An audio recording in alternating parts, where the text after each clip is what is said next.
Carlo.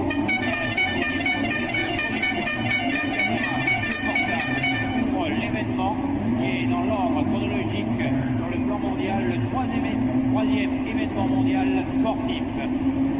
Dans l'ordre des Jeux Olympiques, la Coupe du Monde de football et le Grand Prix de Monaco.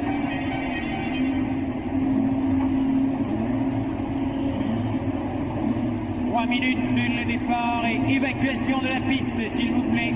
Évacuation de la piste. 3 minutes le départ. 3 minutes and please let's have the grid clear now. Everybody off the grid, please. 3 minutes. Prima della partenza, per cortesia, superare la zona dello schieramento. Per cortesia, tutte le persone non autorizzate fuori dallo schieramento. Grazie. Nog 2 Minuten bis zum Start. Noch 2 Minuten bis zum Start. Bitte Funktionäre und Hilfe die Strecke räumen. Bitte Funktionäre und Hilfe die Strecke räumen.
the hill for the first time. There is the problem that I anticipated, a carambolage, and it's Derek Warwick who is involved with it. It is Elio De Angelis and Patrick Tambay, both Renaults in trouble, and Riccardo Patrese, and Warwick has obviously bashed his left leg, whereas in the French Grand Prix it was his right leg. Disaster for the Renault team right at the start of the race. Now they have cranes here, they'll try and winch them out of the way. Alain Prost, after a superb start, has got away in the lead. It's Nigel Mansell second, the two Ferraris third and fourth. And as they go into the tunnel for the first time, it will be to meet the watered road surface, which has had heavy water laid on it, and Tambay is in trouble with a leg injury as well. Obviously, both Warwick and Tambay have got hurt legs, and disaster for the Renault team on lap one. Yes, what a terrible tragedy for the Renault team in what for them is a home Grand Prix, and really sad because they've had their trials and tribulations this year. Prost leading here, Mansell going beautifully. Prost made a wonderful start. He got the grip just right, moved the car off the line, and the important thing is to get it moving. He did his job.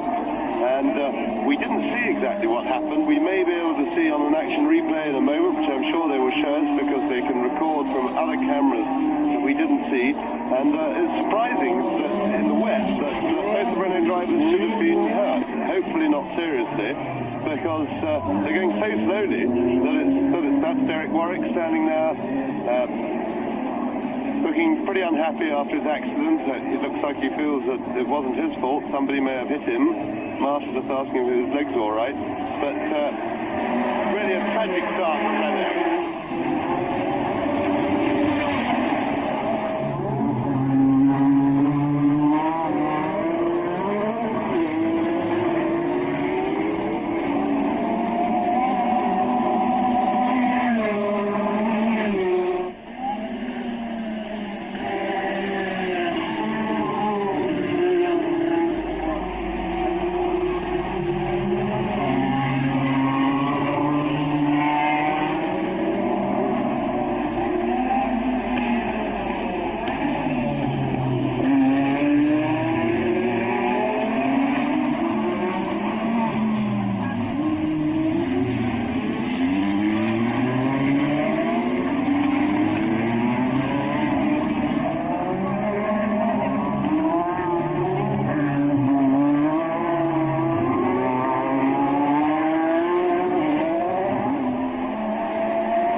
Nigel Mansell second.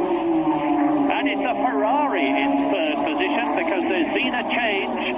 It's one of the two Ferraris. I suspect that of René Arnoux, and we'll check as soon as we see him come, whoever it is, come into sight as they come out of the chicane into the left-hander at the back into the swimming pool section. And that is Johnny Cecotto, who has joined apparently the retirement.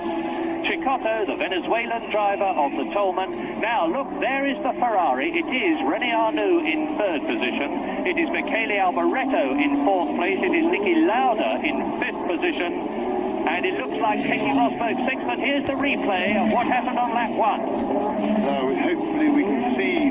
Well, that we didn't really see. But it looks to me. Now, which runner is that spun first? The one on the left. And that's Derek Warwick. So it looks like Warwick spun and lost it. Tambay came round the corner and was actually minding his own business, but couldn't avoid him, made contact, and there was a traffic jam. And what that traffic jam in fact means, which will not please Alain Prost retrospectively, because it rather decimated the field and spread it out a lot, and it means that Prost will be having to lap back markers sooner than normal. Now the other thing that's going on here, as we said, we're on the pit straight, just before Sandervoort corner, and I've seen drivers braking and then coming off the brakes and back onto the throttle simply because they can't see where they're going. They're not quite sure where they are. And it's that difficult for the cars down the middle of the field. The visibility here has now, it's 5 seconds since the car's gone past here, and I still can't see more than 40 yards. I've got about 40 yards visibility. And there's an enormous amount of misfiring. I think there's going to be a lot of retirements from this race. The two Ferraris are together. There is Nigel Mansell in second place, and we are now on lap 3. That is the race leader, Alain Prost. Nigel Mansell is second. The two Ferraris of Arnoux and Alboreto, as you see, are third and fourth. Niki Lauda is fifth. Keke Rosberg, driving a misfiring Williams Honda, is in sixth position as the race leader Alain Prost comes round towards the swimming pool again.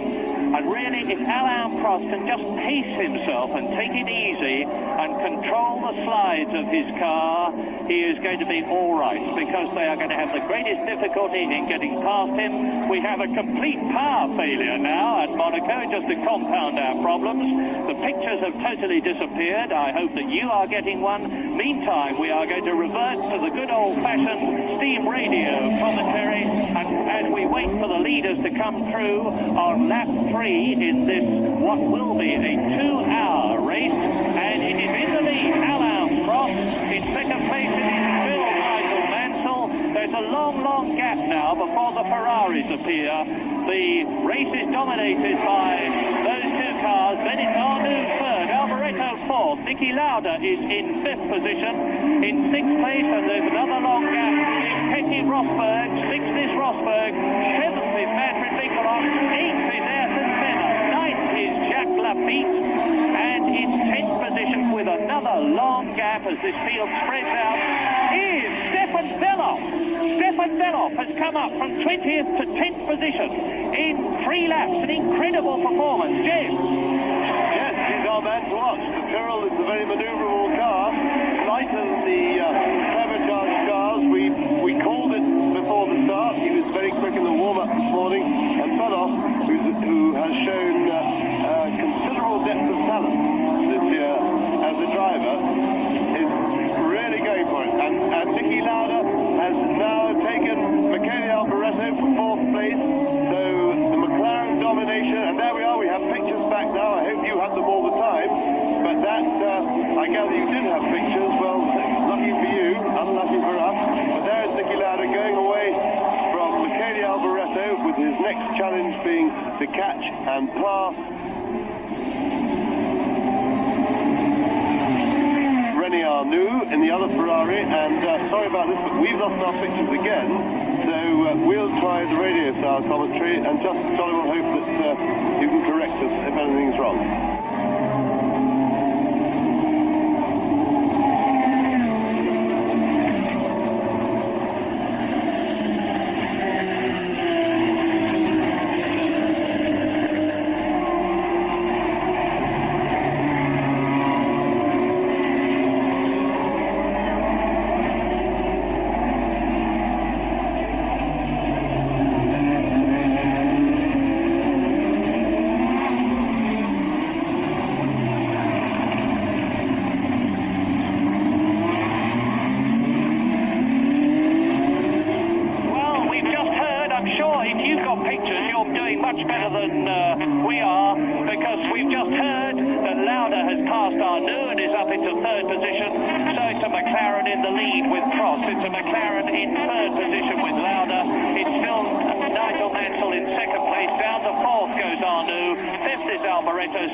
Eighth is Senna, ninth is Lafitte, and 10th is still Bellof.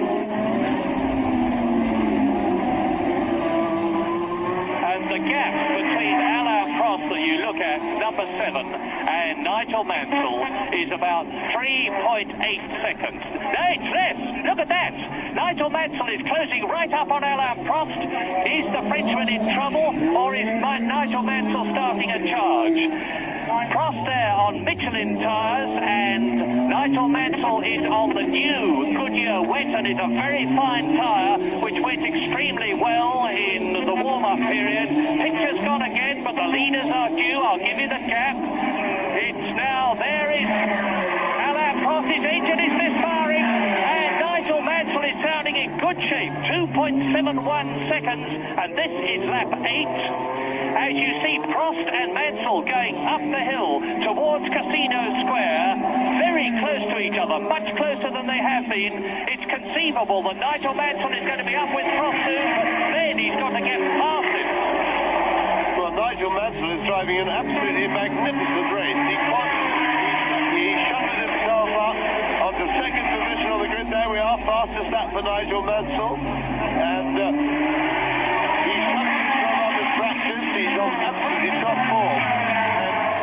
at it, there's not a lot of spray there because of the speed, but he really can't get any closer to Prost and still see where he's going. So I would suspect, in fact, the confident way in which he's holding on to Prost, I would suspect that Nigel is playing a waiting game, waiting for a mistake. There's no hurry. There's another hour and 20 minutes or so. Hour and 40 minutes before the race is over. Plenty of time to pressure Prost into a mistake or wait for the track to dry a bit when he'll be able to see better. And I would suggest that Prost is doing, that Mansell's driving a great race. That's Francois, as you see from the caption, the second of the two Ligier drivers.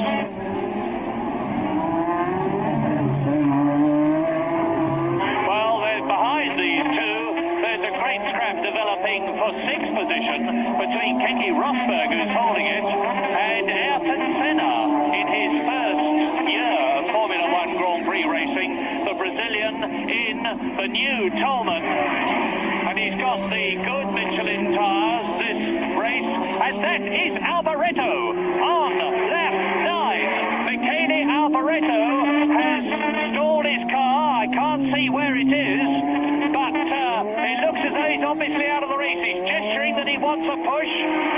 And Michele Alboreto is continuing his season of appalling bad luck because number 27, the Italian, has won one race and failed to finish in all the others this year.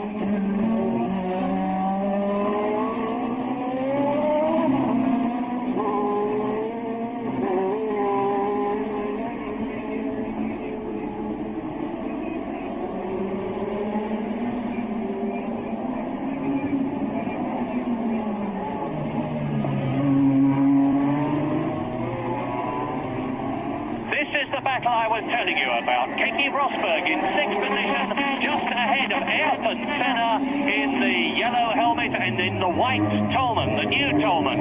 And Senna has come up through the field. He started in 13th place and he's now 7th. Well, Senna has shown exceptional talent. He was, the wet is where the talent shows. Senna in Formula 3 last year, challenge from Martin Brundle, but Senna has proved his talent subsequently. He drove in a celebration club race, if you like, for Ionas, yours truly came a distant and rather dismal 10th at the new Nürburgring celebration, and he won that and he beat everybody. And Senna is very, very talented indeed. Now, Lafitte obviously with tyres, which is very interesting because he started on wets. Now, I imagine he may have, but there's Arnoux. And Senna and Rosberg, followed by Winkelhock and Treppenbeloff, with Lafitte coming out of the pits. And now, on lap 10, it is Alain Prost leading, 2 seconds ahead of Nigel Mansell. In third position, it is Niki Lauda. In fourth position, it is René Arnoux. Fifth now is Jacky Rosberg. And in sixth position is Ayrton Senna. Or is he fifth now? No, it's still... And there's Senna. That's what John Nielsen did in the Formula 3 race yesterday. And he went off very badly indeed. But Senna's made a marvellous recovery.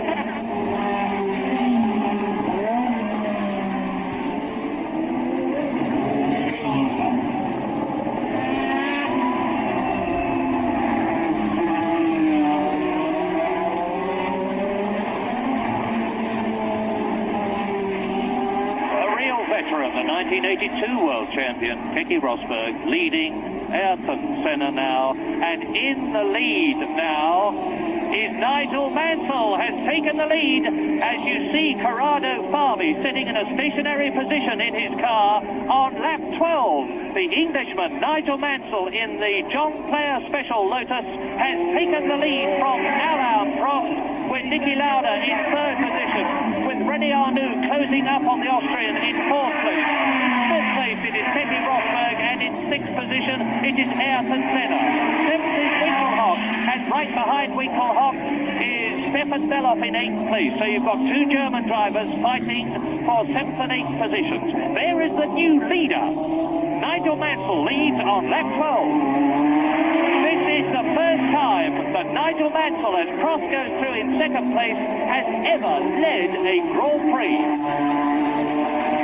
And Ayrton Senna has now passed Jacky Rosberg and is in 5th position.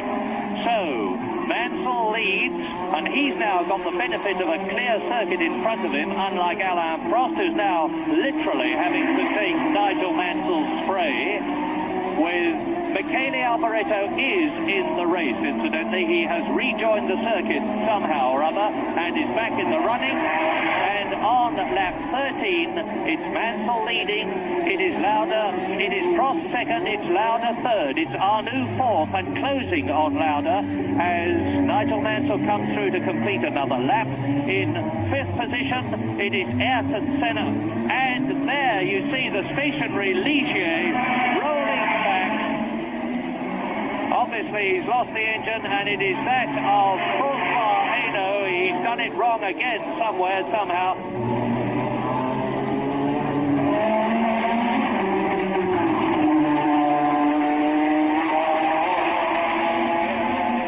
Mansell is through and away. Prost in that second place. Lauda is in 3rd position, and Ayrton Senna is now in 4th position. He's ahead of René Arnoux, having already passed Jacky Rosberg.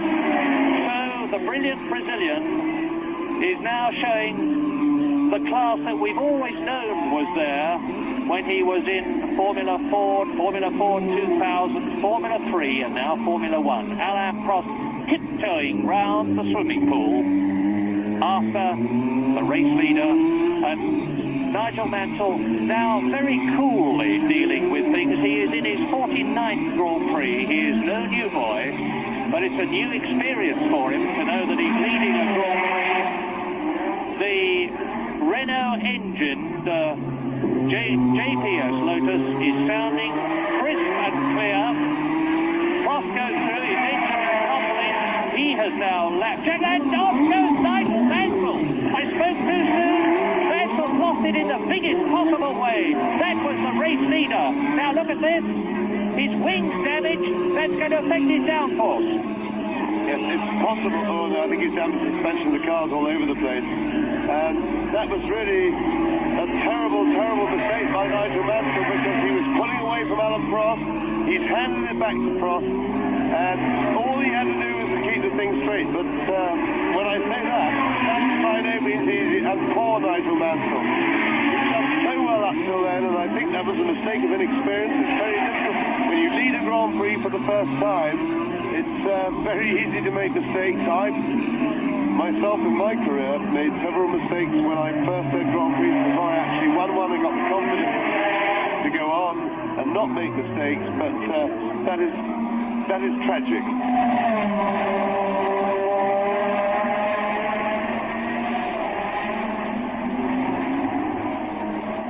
Replay of what happened to Nigel Mansell coming up the hill. He loses it, as you see, flings on left lock, the car spins round, Nigel looks, there's nothing he can do about it. It must have deranged the right rear suspension.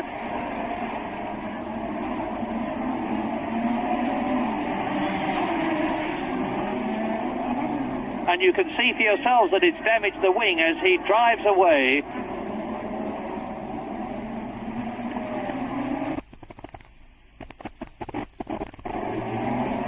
And we look down the perfectly clear hill now with Alain Prost back in the lead, with Niki Lauda second, with Ayrton Senna now in 3rd position. This is quite sensational, and I do use that word advisedly. Prost has gone through, the rain is bucketing down, Nelson Piquet is out of the race.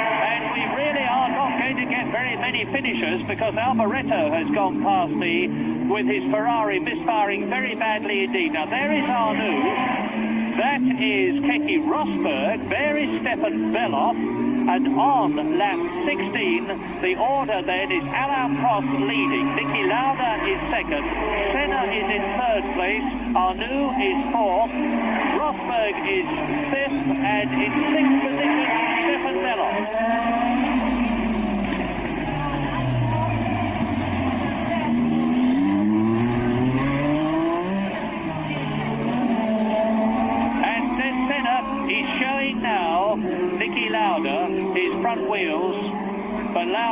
course, is not about to move over under any circumstances at all. Prost has gone through.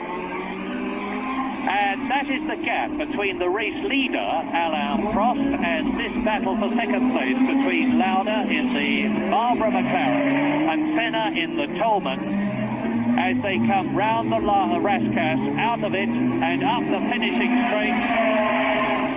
Out of the Rascasse now, and Prost has gone through some 24 seconds ago already. And there is Arnoux, with behind Arnoux in fifth position, Jacky Rosberg, and Senna challenging for that second place, and he's taken it. A magnificent bit of driving by Senna, who's now in second place. Yeah, that was absolutely marvellous. Senna went round the outside of Lauda into the Rascasse, and that was brave and skillful.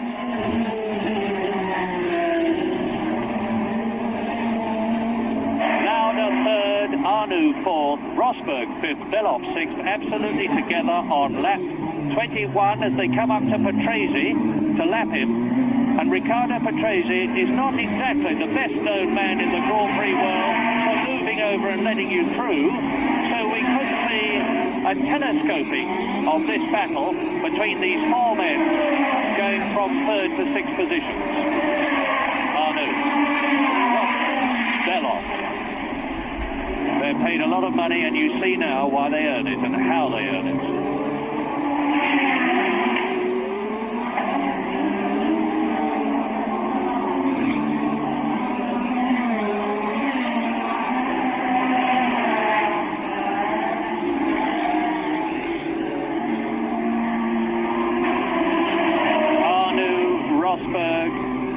I'm glad to tell you, incidentally, that Patrick Tambay is all right. I thought he'd hurt his leg quite badly, but we've had the good news that Patrick Tambay is perfectly okay, as Lauda, who has got past Patrese, pulls away now, and Arnoux is going to try and take the Italian. There's Manfred Winkelhock in seventh position. This will give him a chance to close up.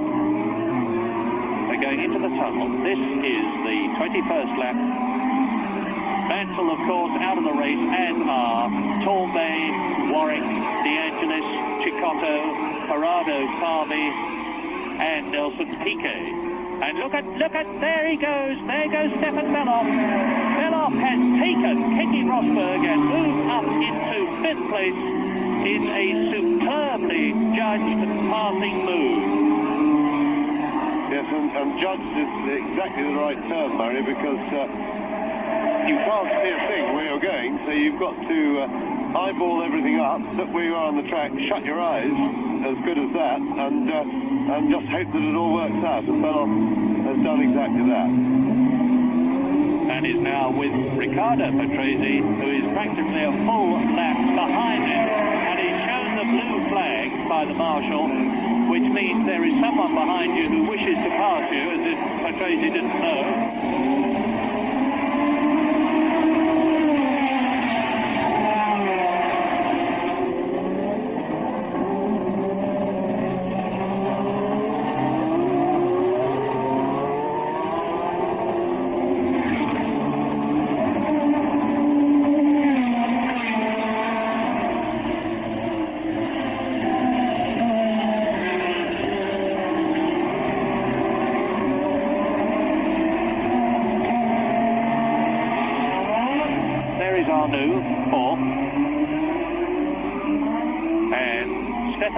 Goes through. Riccardo Patrese does move over and let him through.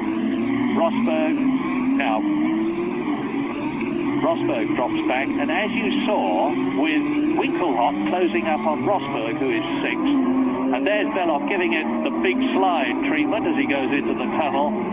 René Arnoux is getting very close to Niki Lauda, who is third. The race order on this, the 22nd lap, as you look at Jacky Rosberg, is Alain Prost leading. Senna, let us not forget that, is in second place. Third is Lauda. Fourth is Arnoux. And there goes Beloff. And Senna now with a lap of nearly 2 minutes, 1 minute 54, and a big spin for Niki Lauda.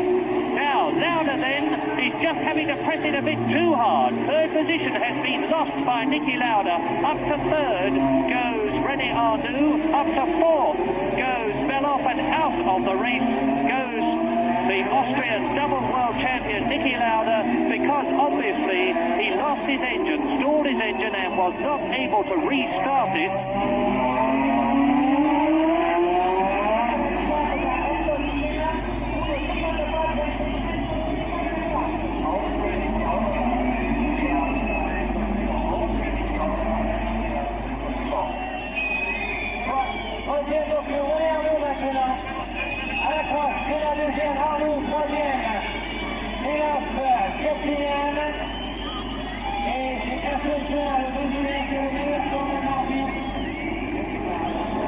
And he's just overcooked things. Here he goes into Casino Square, chased by René Arnoux on the replay, who was then in fourth position, followed by Beloff fifth.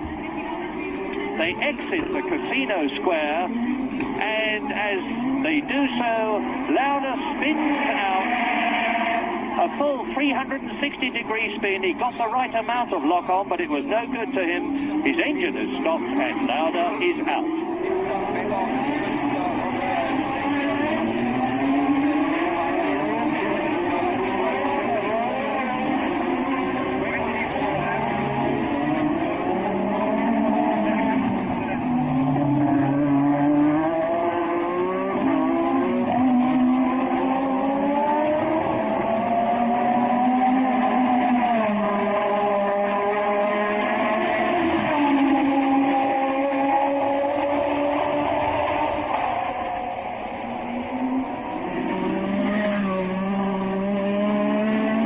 It would seem